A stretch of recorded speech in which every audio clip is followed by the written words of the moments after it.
탄소 배출량 거래제 성공을 위한 제안서를 발표하게 된 늘품팀의 발표자 정성지입니다. 저희는 다음과 같은 목차로 발표를 진행할 것입니다.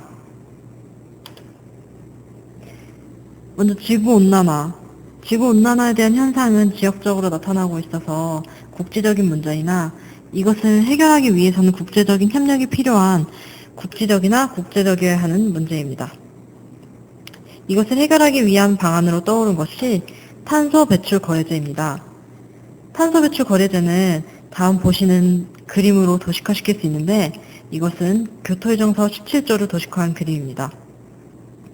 여기서 보시는 바와 같이 선진국 A는 탄소 배출량이 월등히 많은 국가이며 선진국 B는 오히려 탄소 배출량에 대한 잉여량이 남아도는 국가입니다. 선진국 A는 선진국 B에게 대금을 지불하여서 초과 목표 감축량을 사야 하는 것이고 선진국 B는 남는 잉여량을 매각하는 형태입니다. 지금까지 탄소 배출 거래제에 대해 알아보았고 이제 저희가 제안하고자 하는 내용은 다음과 같습니다.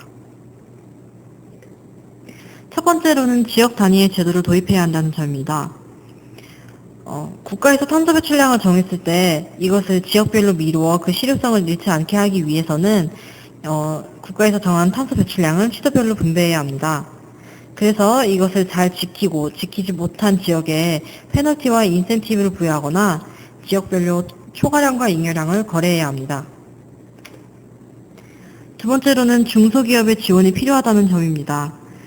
대기업과 같은 경우는 기업의 이미지 제고를 위해서 탄소 배출 거래제가 시행되면 잘 지킬 것을 예상할 수 있으나 중소기업과 같은 경우는 탄소 배출 관리부서에 대한 유지 비용과 그리고 인력 자원이 필요합니다. 이것을 마련하는 것보다는 과태료를 무는 것이 오히려 이득일 수 있습니다. 따라서 중소기업에 대한 정부의 지원이 필요합니다. 세 번째로는 미래형 가정 중앙지역 시스템을 도입해야 한다는 점입니다. 다음 보시는 사진은 앞으로 가정에 도입될 기계인데 가정에서 사용한 전기나 가스 에너지를 수치화시켜서 요금을 계산하거나 에너지를 조절하는 데 도움을 주는 기계입니다.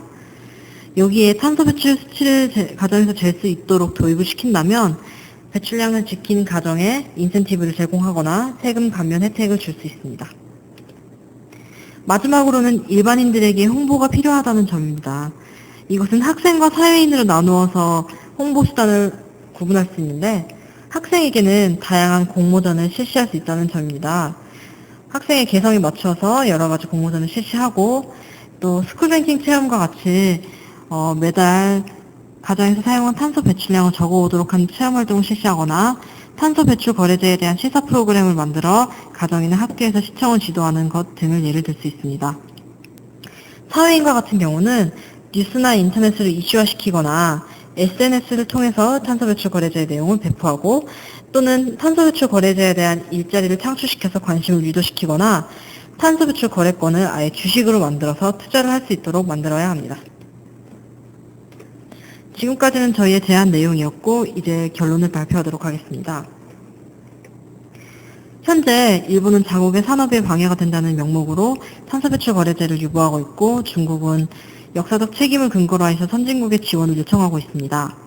그에 반해 한국은 이미 탄소 배출 거래제가 2015년에 시행될 예정인데 이는 아시아의 탄소 배출 거래제 시장을 이끌어갈 수 있는 기회가 될 수도 있고 타산지석이 되는 위기가 될 수도 있습니다. 그러나 탄소 배출 거래제가 시행되기 전에 우리나라에는 이미 목표 관리제가 시행이 되었습니다. 이것은 탄소 배출 거래제에 비해서는 제약이 약해 문제점이 많다는 지적을 받았으나 이것을 통해서 이미 시행착오를 한번 겪어보았기 때문에 탄소 배출 거래제를 더 나은 방향에서 시행할 수 있다는 전망을 가질 수 있습니다. 탄소 배출 거래제는 가정, 기업, 정부 모두의 노력이 필요한 제도입니다.